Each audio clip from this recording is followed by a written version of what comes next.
Naka-neutral. Ay, naka-primera yan? Wala. Neutral yan? Okay naman pang neutral na.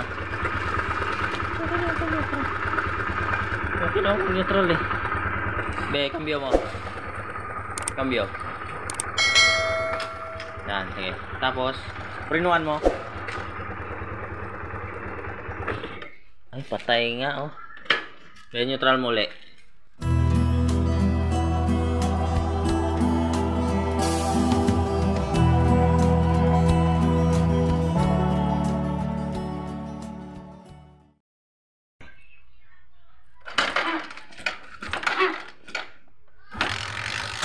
Naka-neutral. Ay, naka-primera yan? Wala.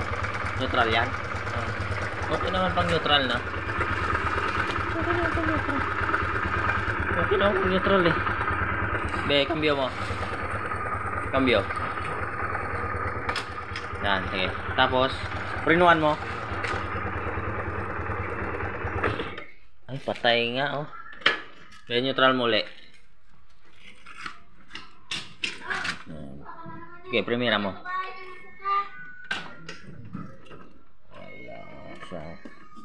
Wala nga siyang free will.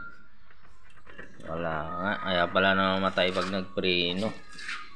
Kaya pag primera mo dito, bante na, hindi mo pinipiga. Oo, bante na agad. Bante na agad. Sige, wala siyang free will. Sige, kuha ka lang is. And welcome back mga Carfix. And sa araw na to tayo mag-troubleshoot ng Fury Kawasaki 125 mga Carfix. Ang problema nito mga Carfix ay pag nagpreno ka, halimbawa naka-primera ka, prenoan mo, matay yung motor. Tapos mga Carfix, ang problema nito, wala siyang free will mga Carfix. Ngayon, ayusin natin to mga Carfix. Fix natin yan. Tanggalin muna natin yung langis niya. Tapos i-check natin yung primary, baka may problema dito sa loob sa kanyang one-way clutch sa loob ng primary clutch niya mga Carfix. Ngayon, tanggalin muna natin yung kanyang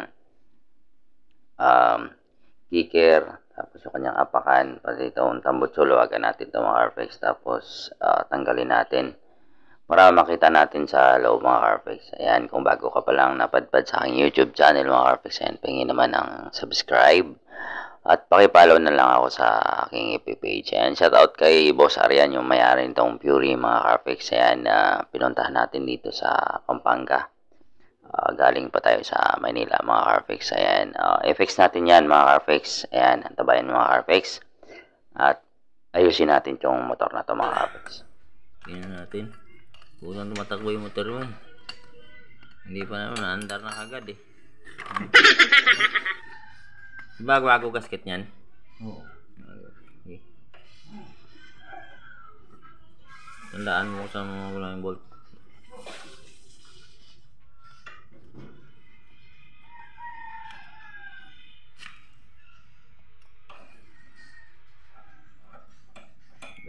Sige. Well.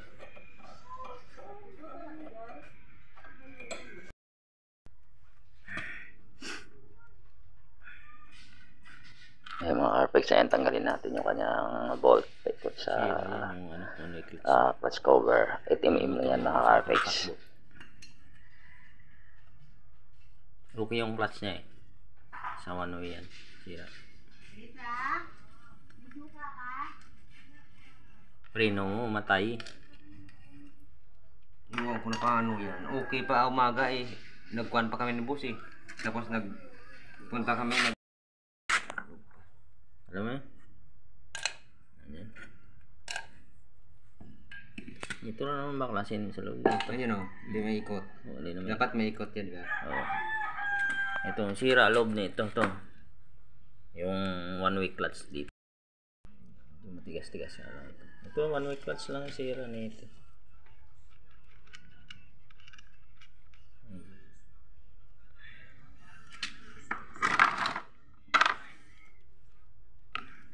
Putik, bumuka na. Lumabas na.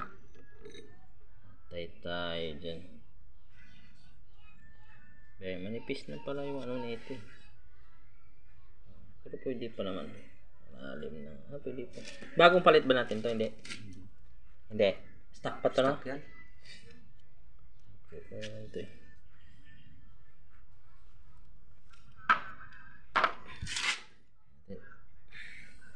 Tigas ah.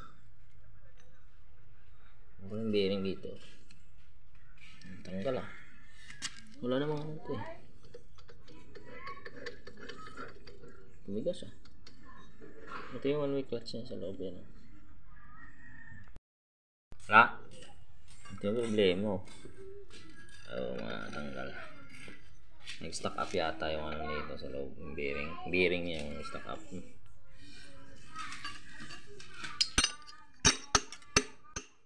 Ayan mga Carpex, ayun binuksan namin. Ayan.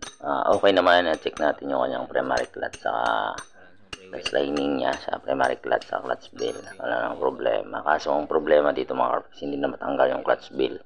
Parang nagkalso siya mga Carpex. Ayan, pukpukin natin yan para matanggal natin mga Carpex.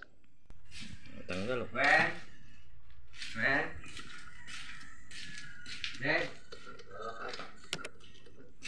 Tanggal. Tigas. Punta ka daw oh, naiwan. Dito yan oh, naglalak kasi yan oh. Yung mga Carpex, natanggal na namin. Tapos, nakita namin bungad mga Carpex. May nagkalso sa loob. Kaya nawala yung free wheel ng motor mo. Dito yan nakadikit eh. Yan oh. Tanggal ko muna. Mga Carpex, ayan, tinanggal namin sa loob. Ayan, nakita namin yung kanyang spring sa dulo ng clutch bell. Ayan, yung spring na yan. Natanggal yan mga Carpex. Tapos, kumalso doon sa gear. Kaya yung motor ni boss, kakaiba yung sira. Pag nagprino ka na namatay kasi nga wala siyang free wheel. Nagkalso yung spring ng primary gear. May spring kasi yan dulo ng primary. Yan, nagkalso sa loob. Kaya nangyari dito mga boss, mga Carpex ay kalso, wala siyang primary.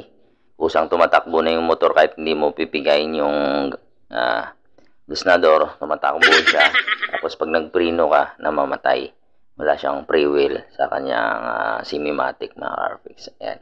Yan ang problema ng motor ni boss. Ayan. Nakita namin, hindi naman pala sira yung ang kanyang one-way clutch sa primary niya. Primary clutch niya mga Carpex.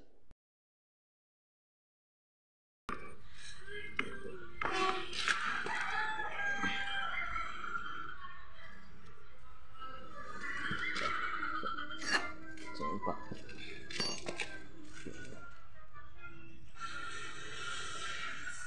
Natin ulit.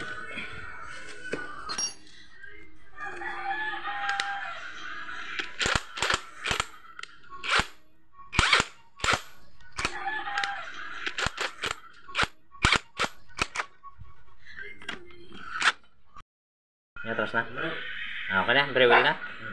Ayun. Kusang tumatakbo. Ito lang pala sira. Ayan o. Kumalas dito sa gear niya. Kinabit namin. Wala lang spring. Return spring. Stopper lang naman ata yan. Oo, return spring lang yan. Ay, kumalas eh.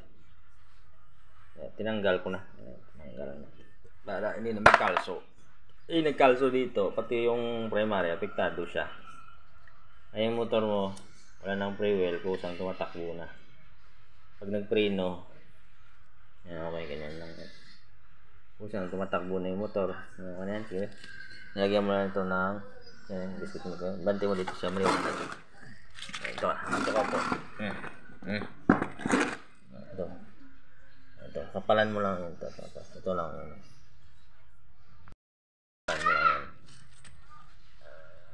Sige. Hindi masyado, konti lang. Sige. Ganda yun yung pagka ayan, okay na mga Carpex. Ayan, ibalik na namin yung cover niya ng clutch. Ayan, shoutout pala kay Nor Omlas. Ayan, laging nagsishare ng video natin. Ayan, dyan, shoutout taga Pampanga, taga Florida, Pampanga. Ayan, maraming salamat sa iyo, boss Omlas. Ayan, si Nor Omlas. Ayan, laging nagsishare sa video natin. Maraming salamat. At lahat ng mga subscriber ko sa aking followers sa FB page, maraming salamat sa inyo mga Carpex. Ayan, ayan, ikabit na natin yung kanyang cover. Ayan, ayusin na natin ito mga Carpex. Palitan natin ang gasket. Kung hindi kaya, palitan na namin ito ng bago mga Carpex para walang tagas yung ating clutch pag nabalik natin mga ka-RFX. Yung mga ka-RFX, pinalitan na namin ng bagong gasket para sure ball. Walang tagas yung cover niya mga ka-RFX. Cover ni boss. Saan mo gasket maker? Ay, shoutout ko pala kay Boss Timac, yung vlogger natin dyan. Yan. Laging tumatambay sa shop. Yan, laging nagko-comment sa ating video. Yan, si Boss Richard Nadunga. Sino pa? Yung mga sharer natin sa ating video. Maraming salamat kay Alkin. Yan, nagpagawa ng nakaraan sa video natin. Nagpagawa ng mini driving na version 6 ating MX125 niya. Ganda. Sulit yung ilaw mga ka-RFX. Ayan, maraming salamat sa pagpagawa sa shop. Ayan, maraming salamat sa inyo sa pag-subscribe at pag-follow sa ating FB page. Maraming salamat sa inyo mga ka-RFX. Ayan, mamaya pagkatapos nito, ititesting na natin kung okay na yung ginawa natin mga ka-RFX. Boss, anong gawa mo dyan? May sama dito. Ano nga sira motor mo, boss? May may sikag. Sikag. Boto ba yun? Tawag dyan? Ano nga problema ng motor mo kung saan tumatakba? Kusang tumatakbo eh. Ayaw papigil? Ayaw pigilan eh. Shout out pala kay boss, oh. Lupit ng sticker, oh. Ayun, may sticker pa yan. Ayun, oh. Sarap. Parang iniwan ka ng walang dahilan. Hugot, boss, ah. Shout out pala sa may-ari ng Fury na to. Lupit. Ako dinadayo dun eh. Higtad eh. Ako dumadayo sa kanya, oh. Higtad, oh. Ayos, ah.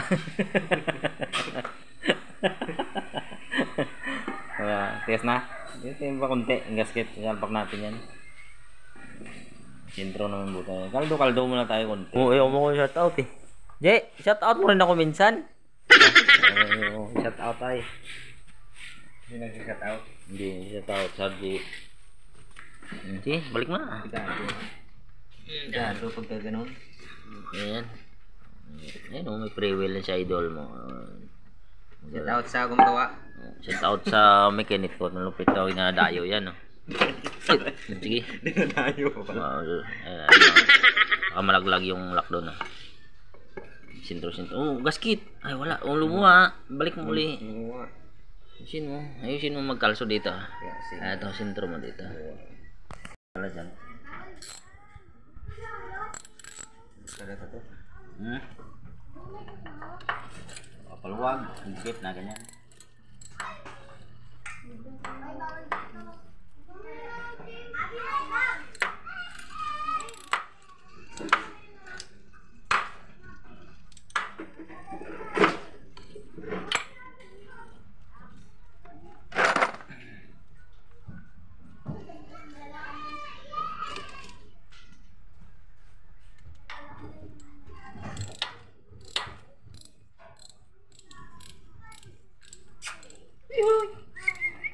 Oh. Oh, boss. Wala. Sige, be. Mandar, be. Bili ako sa shop. Wala akong binibigay ng maliit. Sabi Sabi kong mahaba na lang. kumuha ka na doon. Pinaikot mo na lang. O yan. Ganyan na lang. Okay, testing, be. Mandar. May langis na, di ba? Ikutan naman yun.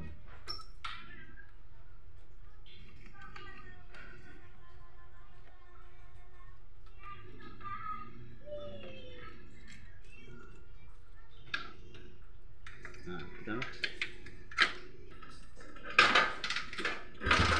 Okay. Cambio. Oh, cambio mo muna. Cambio. Okay. Oh, cambio na yan. Sige, gasan mo nga. Kung natakbo. Ayan, marami na. Okay, preno ba? Oh, yun ang matay. Okay, nakapreno. Nakapak. Ayos na? Goods na? Okay, sige. Ayan. Ano ba paano ito? Oh, yun o. Preno na. Oh, yun, mamatay.